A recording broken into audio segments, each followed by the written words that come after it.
বালিকা, কত আর পোড়াবে বলো? কতটা পোড়ালে তোমার থামবে ক্রোধ?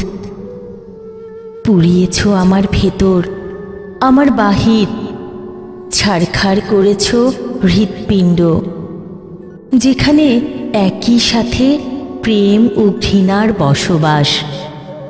জ্বালিয়েছ আমার এ দুহাত, আমার পদযুগল, যে হাতে আমি ক্রমাগত লিখে যেতাম তোমাকে হারানোর করুণ বিরহ কাব্য। আমি আজ আর কবিতা লিখতে পারি না। যে পায়ে ভর করে ছুটে যেতাম তোমার কাছে, আমি আজ চিরপঙ্গু, আর ছুটে যেতে পারি না তোমার দিকে। হৃৎপিণ্ডহীন আমি এক একান্ত স্বজন হারা কবি। পুড়িয়েছ আমার কলিজা, ভেতরের সমস্ত অঙ্গ প্রত্যঙ্গ, অবশিষ্ট রাখুনি কিছুই।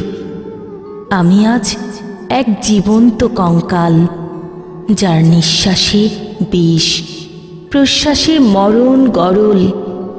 পুড়িয়েছ আমার দু চোখ, যে চোখে আমি তোমার মোহময় রূপ দেখে মুগ্ধ হতাম, স্তব্ধ হতাম, পলকহীন তাকিয়ে থাকতাম হাজার বছর।